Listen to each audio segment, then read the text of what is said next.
사도행전 1장에서 1장 14절까지 우리 같이 한 목소리로 읽으십시다. 저는 여러분들이 사도행전을 한 주간 여러 번 읽으신 걸로 생각하겠습니다. 계속 사도행전을 살펴보십시다. 같이 봉독합니다. 데오빌로여, 내가 먼저 쓴 글에는 무릇 예수께서 행하시며 가르치시기를 시작하신부터 그가 택하신 사도들에게 성령으로 명하시고 승천하신 날까지의 일을 기록하였노라. 그가 고난 받으신 후에 또한 그들에게 확실한 많은 증거로 친히 살아계심을 나타내사 40일 동안 그들에게 보이시며 하나님의 나라의 일을 말씀하시니라. 사도와 함께 모이사 그들에게 분부하여 이르시되 예루살렘을 떠나지 말고 내게서 들은 바 아버지의 약속하신 것을 기다리라. 요한은 물로 세례를 베풀었으나 너희는 몇 날이 못되어 성령으로 세례를 받으리라 하셨느니라. 그들이 모였을 때에 예수께 여쭈어 이르되 주께서 이스라엘 나라를 회복하심이 이때니까 하니 이르시되 때와 시기는 아버지께서 자기의 권한에 두셨으니 너희가 알 바 아니요 오직 성령이 너희에게 임하시면 너희가 권능을 받고 예루살렘과 온 유대와 사마리아와 땅끝까지 이르러 내 증인이 되리라 하시니라. 이 말씀을 마치시고 그들이 보는데 올려져 가시니 구름이 그를 가리어 보이지 않게 하더라.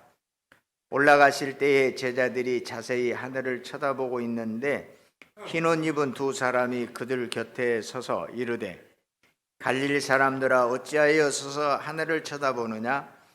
너희 가운데서 하늘로 올려지신 이 예수는 하늘로 가심을 본 그대로 오시리라 하였느니라.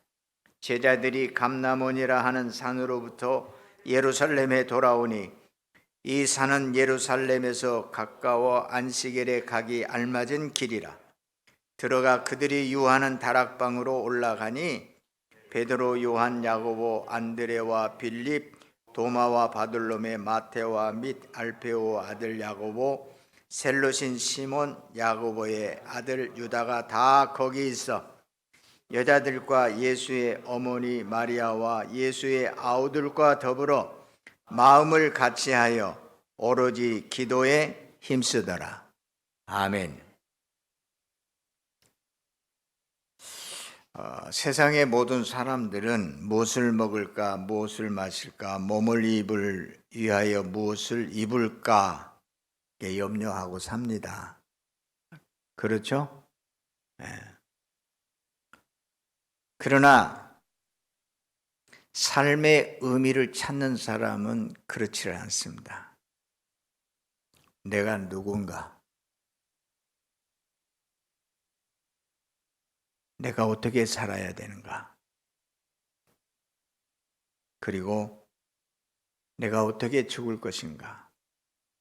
이러한 궁극적인 질문은 무엇인가 이 생각이 있는 사람은 좀 삶을 차원이 다르게 사는 사람들은 이런 질문을 늘 가지고 삽니다. 사실 무엇을 먹고 마시고 어떻게 사는 것이 중요한 것이 아니라 삶의 의미를 찾는 거예요. 내가 공부하는 이유가 뭐인가? 내가 열심히 일을 하는 이유가 뭔가?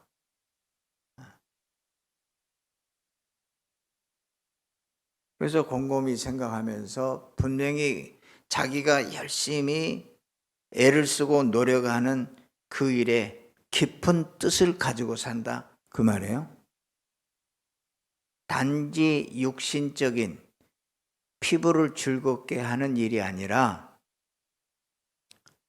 고상한 인간으로서 하나님의 형상을 담은 신적인 거룩한 성품을 가진 인간으로서 거룩함의 생각을 갖고 살아간다 그 말씀입니다. 우리의 신앙도 결국 이러한 질문을 해답을 찾는 생활이 바로 우리 믿음 생활입니다. 이 세상에 많은 문제가 있습니다. 그래서 이러한 문제들을 찾기 위해서 그 문제들을 찾기 위하여 노력하는 것이 과학의 발달입니다. 그래서 과학에서 답을 해결하지 못하면 철학에서 그 해답을 찾으려고 했고, 또 철학에서 답을 찾지 못하면 결국은 종교적으로 그 해답을 찾아가게 되어 있습니다. 그래서 이 종교 행위는, 우리 기독교는 종교가 아니다 그렇게 말하는데 저는 그렇게 동의하지 않습니다. 이 땅에 종교적이지 않는 사람은 한 사람도 없습니다. 자기는 신을 믿지 않는다 그러는데 그건 본인이 그렇게 말할 뿐이지 사실은 어느 누구든지 다 종교적일 수밖에 없고, 또 자기의 문제를 가지고 답을 찾기 위한 노력이 계속되고 있습니다. 그래서 시대가 발달하면서 과학이 많이 발달하다 보니까 철학도 과학도 별로 중요한 거 아니다 그렇게 이야기를 했습니다. 그런데 과학이 해결하지 못하는 부분이 너무 많습니다. 그래서 시간이 지나도 다시 철학으로 인간의 깊은 의미를 찾아야 되고, 또 거기에서 찾지 못하면 종교적인 깊은 묵상으로 들어가야 합니다. 답을 찾는 이러한 문제는, 인생의 문제에 답을 찾는 이러한 문제는 인류가 시작이 되면서 인간이 이 세상을 살아가면서부터 시작이 된 문제입니다. 제가 지난 방송에 KBS에서 우주에 관한 특별 방송을 했어요. 거기서 나와서 그 우주에 관한 얘기를 하면서 한 과학자가 이렇게 말을 합니다. 우리가 알고 있는 우주에 대한 지식은, 온 우주에 대한 지식은, 온 우주와 이 지구는 바닷물을 콜라병 하나에 담는 것과 같습니다. 그렇게 이야기하더라고요. 제가 하는 말 이해돼요? 지금 무슨 뜻이죠? 우리 눈에 보이는 수없이 많은 그 우주의 밤하늘의 그 넓은 그 세계와 우리가 살고 있는 이 지구는 얼마만한, 자기가 생각할 때 바닷물을 콜라병 하나에 담는 것과 같다. 그렇게 설명하는 거예요. 그러니까 우리가 알지 못하는 세계는 우리 인간이 헤아릴 수 없이 크다. 이런 겁니다. 눈에 보이는 것뿐만 아니라 보이지 않는 세계는 더 깊고 더 넓습니다.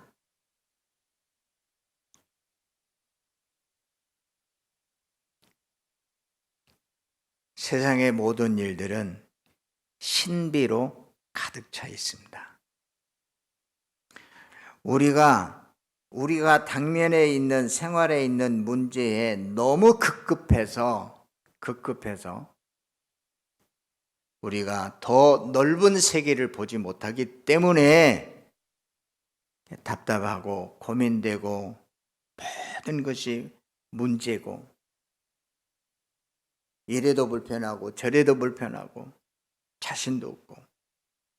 그러나 이러한 광활한 세계를 뛰어넘어서 우리가 알고 있는, 내가 알고 있는 생각, 내가 알고 있는 세계관을 뛰어넘어서 점점 더 크고 넓은 것을 깨달아 갈 때마다 참 놀랍도다, 신비하도다, 이렇게 크고 놀라운 세계가 있구나.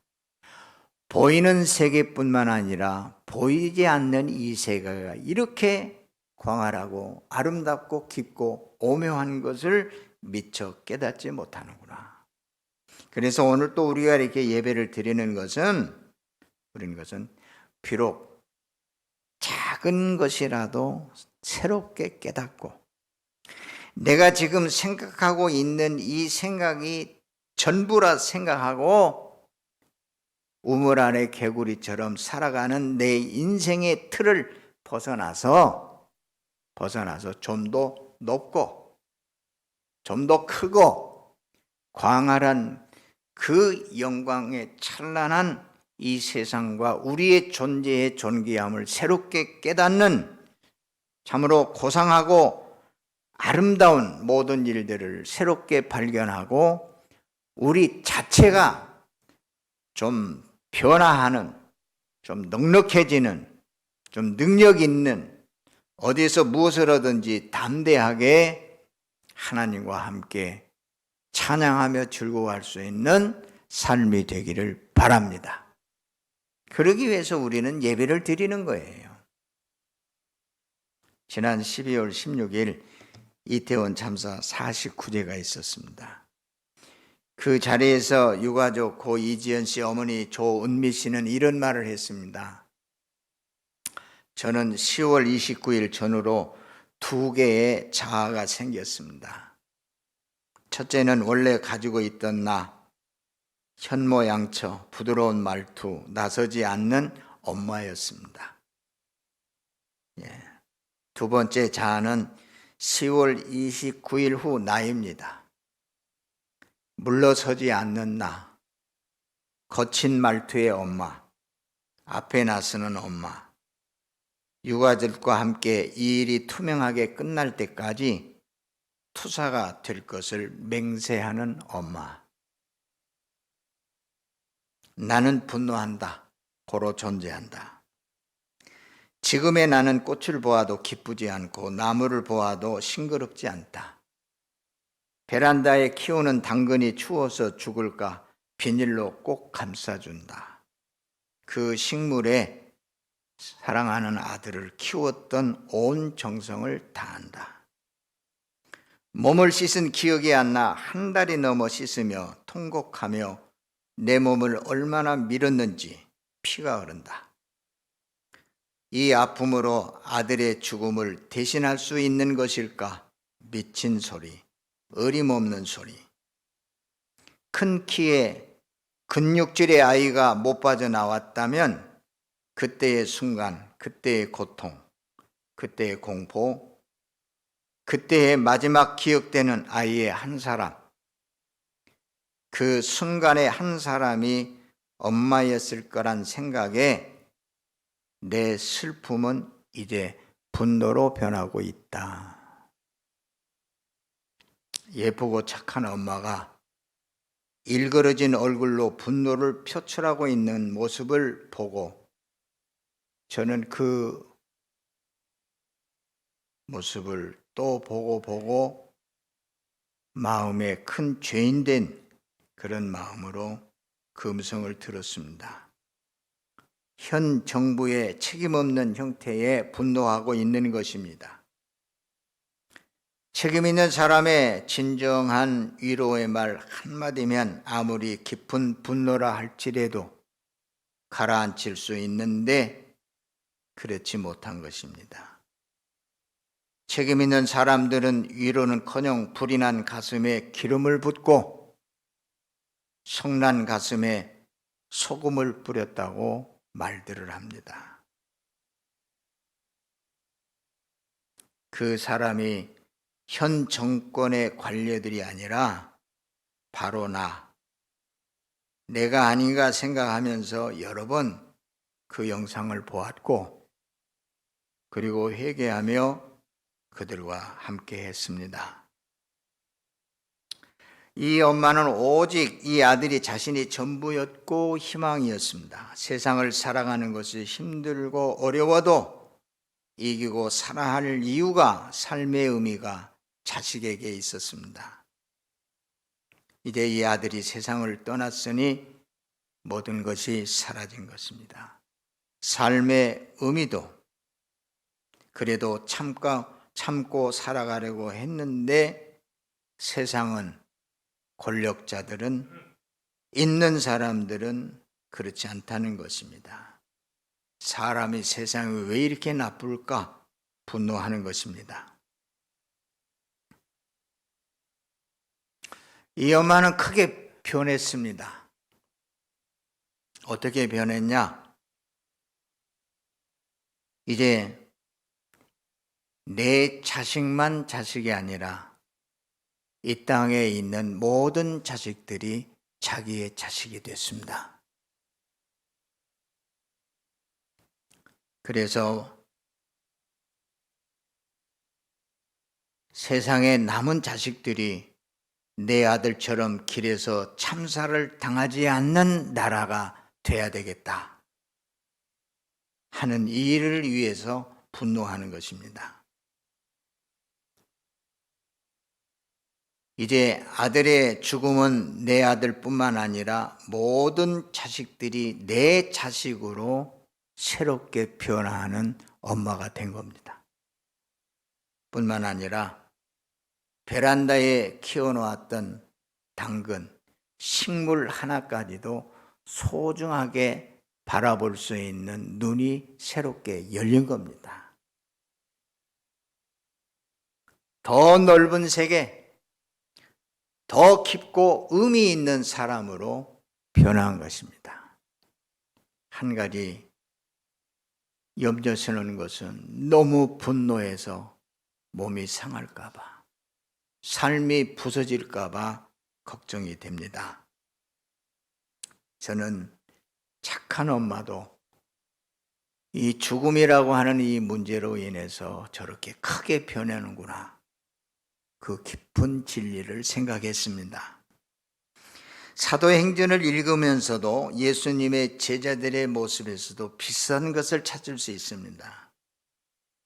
그래서 제자들의 모습들이 왜 이렇게 이들이 분노하며 온 세상을 뛰어다니면서 예수에 관한 복음을 전했을까? 이렇게 생명을 내어놓고 복음을 전했을까? 이들은 이 엄마와 같이 예수의 죽음이라고 하는 사건을 통해서 보이지 않은 세계를 보게 된 것이에요. 내가 전에는 관심 없던 것들이 정말 너무너무 모두가 다 사랑해야 할 대상이고, 내 이 한 목숨을 버려서 이 세상을 새롭게 해야 할 사명을 가지고 있었기 때문에 사도 바울은 말합니다. 복음을 위하여 나의 생명을 조금도 귀한 것으로 여기지 않겠노라. 가정을 위하고 먹고 살 일을 해야 되고 자기의 권력과 자기의 이름의 명성을 남기기 위한 삶을 다 버리고 저 영원한, 정말 예수께서 생각했던 그 세계관, 그의 삶을 따라서 생명을 바쳐 뛰어나갔습니다. 세상은 변했고 2000년이 지나도 이 변함없는 진리는 오늘도 우리는 예배하면서 그 거룩한 영을, 그 거룩한 생명력을, 그 거룩한 그 높고 귀한 신비한 세계를 찾기 위한, 바라보기 위한 소망의 자리인 줄 믿습니다. 예수님은 가난한 자들과 함께 했습니다. 지금 우리가 말할 때는 가난한 자와 함께 한다라고 하는 말은 참 이거 고상하게 들릴지 모르지만, 그때 당시에는 너무 모든 사람들이 다 가난하고 힘들고 어려워서 가난한 자를 돕는다라고 하는 것은 나의 모든 것을 내어놓지 않으면 안 되는 상황입니다. 세상에서 조롱받고 소외된 가정에 들어가 그들과 함께 식사하며 그들을 위로하고 그들의 마음을 치유하셨습니다. 베데스다에 있는 그곳에 모인 많은 병자들이 있지만 그 중에서도 가장 어려운 38년 된 사람을 찾으셨던 예수님이십니다. 더러운 질병으로 버려진 나병 환자들을 품에 안고 고치셨고, 도둑놈 취급을 받았던 세리도 제자로 받아들였습니다. 7 귀신이 들려 몸을 파는 창녀를 그 수치를 덮어주시고 고치시고 사랑하셨습니다. 여자와 아이들을 보호하셨고 예수님에게는 빈부 귀천이 없었습니다. 모두가 다 사랑의 대상이었습니다. 한 생명도 외면할 수 없는 모든 것을 가장 소중한 존재로 여기셨던 것이 바로 예수님이 우리에게 보여주시고 친히 행하신 일이올시다. 2000년 전 함께 사는 그들에게는 갈릴리 나사렛 예수는 아주 유일한 자기들의 삶의 희망이었고 전부였습니다. 지안이의 엄마에게는 그 아들이 전부인 것처럼 팔레스타인에서 오래도록 나라를 잃어버리고 짓밟히고 살아가는 그들에게 있어서는 예수는 유일한 희망이었습니다. 그런데 그 예수를 십자가에 처형한 것입니다. 그들은 예수께서 자기의 삶의 유일한 희망인 줄 알고 자기의 삶의 모든 것을 다 버리고 뒤로 하고 예수를 따르는 사람들이 많았습니다. 그런데 그 예수를 십자가 형틀에 못 박아 죽인 것입니다. 예수를 죽인 자들은 다른 사람이 아니라 그의 같은 형제들, 민족들입니다. 그것도 하나님을 믿는 거룩한 종교 권력자들이 하나님의 아들이라 했다고 해서 로마의 손을 빌려서 처참하게 죽인 것입니다. 그렇게 하면 모든 것이 끝날 줄 알았는데 그렇지 않았습니다. 십자가와의 부활의 사건을 우리는 말할 때 사실이냐 아니냐 이렇게 이야기하는데 설령 사실이 아니라 할지라도 예수를 만난 사람들은 영원히 잊을 수 없는 분이었고 인생의 근본 문제를 해결해 주시는 분이었고 인간이 살아가야 할 엄청난 은혜와 새로움을 더하는 분으로 이해했기에 그들은 다시 모여서 예수는 그리스도이시다. 우리의 인생의 모든 문제를 해결해 주시는 분이시다. 죄와 사망에서 해결해 주시는 분이다. 이 일을 증거하는 일에 있어서는 자기의 생명도 아끼지 않고 행하셨던 것이올시다. 그래서 이 모든 사건은 신비한 부활의 사건이 되었고 지금도 이와 같은 신비한 예수 그리스도의 은혜는 지금도 우리 생활 가운데 계속되고 있습니다. 우리의 심령이 세상의 때가 많이 묻어 있어요. 이 세상에 있는 일로 하여금 먹구름이 우리의 가슴을 가리듯 신령한 일에 우리는 너무 멀리 떨어져 살아가고 있어요.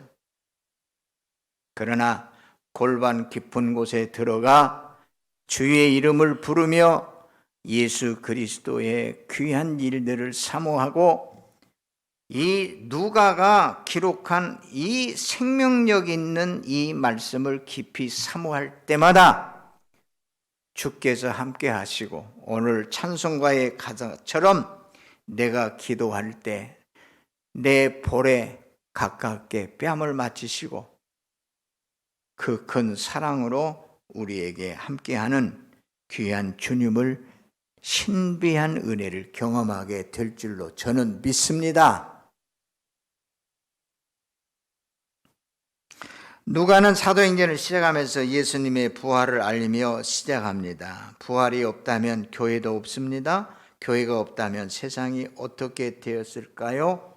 지금의 나는 어떤 삶을 살 수 있을까? 생각하면 예수가 이 세상에 그러한 진리를 세상에 있는 깊고 오묘한 일들을 행하지 않았더라면 어떻게 이것을 우리가 알고 모든 것에서 자유할 수 있을까요? 예수 믿는 것은 예수님이 말씀했어요. 진리를 알지니 진리가 너희를 자유케 하리라. 우리 인간의 삶에 억압하는 모든 것에서 우리를 자유하게 하신 분이 바로 예수님이세요. 죄에서 자유하게 하셨어요. 우리는 인간이기 때문에 연약한 육신으로 병들 수도 있어요. 그래도 이 질병에서 자유하게 하셨어요. 죄에서 자유하게 하셨어요. 죽음에서 자유하게 하셨어요. 가난에서 자유하게 하셨어요. 내가 비록 지식이 없어 세상에서 힘들게 살아가고 있지만 그렇다 할지라도 예수의 생명이 그 안에 들어가게 되면 많이 배운 사람들보다 더 지혜롭게 살아갈 수 있는 능력이 있어요. 모든 것에서 우리를 자유하게 하신 분이 예수 그리스도이세요. 그때 당시에 율법으로 인해서 많은 사람들은 매여 있었어요. 그래서 예수님께서는 이 종교에서도 자유하게 하시고 미신에서도 자유하게 하시고 신화적인 그러한 속박에서도 자유하게 하시고 우리를 모든 일에서 자유하게 하시고 우리는 전능하신 하나님이 우리를 얼마나 사랑하고 있는지, 우리가 얼마나 자유로운 존재인지, 하나님의 거룩한 신성을 부은 능력 있는 존재인지 할 수 있거든이 무슨 말이냐, 믿는 자에게는 능치 못할 것이 없느니라. 믿는 대로 우리의 생애가 될 수 있는 길을 활짝 열어놓으신 분이 예수님이세요. 모든 책임은 자기에게 있는 거예요. 자기의 어리석음에 있는 거예요. 자기의 알량한 생각에 갇혀서 살기 때문에 그러는 거예요. 예수께서는 우리의 철장을, 우리를 억압하는 모든 철장을 다 부서뜨리고 우리에게 자유함을 주시고 넓은 세계를 보여주시고 영원한 생명을 주시고 보이지 아니하는 영원한 세계를 바라보시고 행하신 그 거룩한 모습을 우리에게 알게 하신 거예요. 할렐루야. 자, 핵심적인 말씀만 드리겠습니다. 오늘 여기 보면 예수께서 확실한 많은 증거로 친히 살아계심을 나타내사 40일 동안 그들에게 보이시며 하나님 나라의 일을 말씀하셨다 그랬습니다. 하나님 나라의 일을 말씀하셨다. 그래서 제자들도 이 말씀을 하신 것은 제자들에게 하나님의 일을 할 것을 말씀하시는 거예요. 제자들만 그렇습니까? 제자들에게 복음을 듣는 오늘날 저와 여러분도 우리의 관심은 하나님의 일에 관심이 있어야 돼요. 할렐루야. 교회는 하나님의 일에 관심이 있어요. 세상적인 어떠한 일에 이 일도 소중한 일이지만 우리가 무엇을 먹고 입고 살고 행하고 하는 일도 다 중요한 것이지만 우리의 삶의 의미는, 삶의 목적은 내가 오늘 살아가는데 하나님의 일을 하는 데에 목적이 있고 삶의 의미가 돼야 한다. 그 말씀입니다. 그래서 오늘날 교회가 굉장히 혼란스럽습니다. 제가 목사가 돼서도 도대체 이대로 가다가 교회가 어떻게 될까? 또 이게 맞는가? 저 목사님이 믿는 하나님은 도대체 어떤 하나님인가? 저도 복잡해요. 근데 제 목사가 혼란스러운데 성도들은 얼마나 힘들겠어요. 그래서 지금 사도행전으로 우리가 다시 돌아오는 것은 만일 사도행전에 기록된 이 누가의 이 거룩한 이 기록이 없었다라고 하면 교회는 진작 이 세상에서 사라졌을 거예요. 왜 그러냐면 교회가 성장하고 사람들이 모이고 돈이 있고 이렇게 되면은 교회가 아니고 이상한 미신 집단이 되어버리니까. 그러나 이러한 모든 것들을 다시 거룩한 교회가 되게 하는 이 거룩한 그 근본이 되는 이 사도행전적인 교회야말로 지금까지 2000년이 되도록 교회를 지켜온 거룩한 말씀인 줄 믿습니다. 그래서 혼란스러운 이 시대에 사도행전을 가까이 하면서 사도행전적인 교회를 우리가 사모하고 그 길을 쫓아고 지키고 가자, 이 말씀입니다. 그래서 기억해야 할 것은 이렇게 하나님의 일에 그 삶의 의미를 가지고 모인 거룩한 사람들을, 거룩한 공동체를 교회라고 해요. 그러니까 하나님의 일에 관심이 없고 자기에 관한, 이 세상에 관한 일반 사람들이 행했던 것처럼 똑같이 행하는 것을 추구하고 살아가는 사람들이 모이는 집단을 교회라 할 수 없는 거예요. 하나님의 사도행전적인 교회는 하나님의 일의 목적을 두고 하나님의 일을 사모하고 그 일을 통해서 가난한 자와 선한 이웃이 되고 주께서 행하신 그 모든 진리 안에서 자유하게 하는 기쁨과 감사가 넘치는 은혜의 공동체가 바로 거룩한 교회가 되는 것이옵시다. 그래서 우리도 사도행전적인 교회 맞아.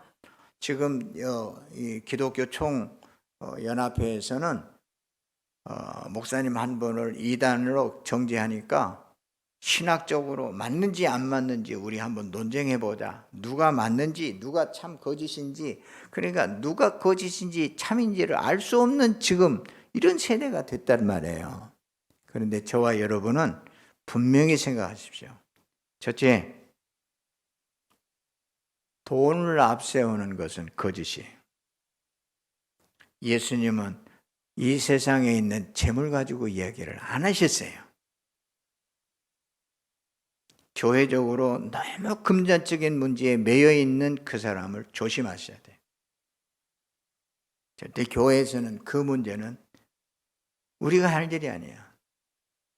또 하나의 문제는 뭐예요? 절대로 정치적으로 예수는 나서지 않으셨어요. 네가 유대인이 왕이냐 그랬을 때 내 나라는 이 세상에 속하지 않았다고 그랬어요. 물론 권력자들을 위하여 고통을 당하고 어려움을 당하고 모든 것을 빼앗기고 어려운 사람들을 찾아가 품고 위로하고 함께 하기는 했지만 이 세상을 위한 권력자들에게 아합하는 교회는 아니다 그 말이에요. 가짜예요. 사기꾼들이에요. 오직 교회는 하나님의 일, 예수께서 행하셨던 그 일을 쫓아 행하는 진실함의 교회가 있습니다. 저와 여러분은 그 일을 더 사모하고 비록 나는 남과 같이 큰 부자는 아닐지라도 내 옆에 어려운 사람을 찾아보고 병든 사람을 찾아보고 죽음이 있는 사람들에게 가서 함께 슬퍼하고 함께 하면서 진정한 그리스도인으로서의 하나님의 일의 삶의 의미를 가지고 살아가는 저와 여러분이 되시고 예수 사랑교회는 끝까지 이 사도행전적인 주께서 행하셨던 일을 본을 그대로 따라 그 일을 행하기를 사모하는 그런 아름답고 고상한 심령들이 새롭게 만들어지는 이 시간 되시기를 주의 이름으로 축복합니다. 감사합니다.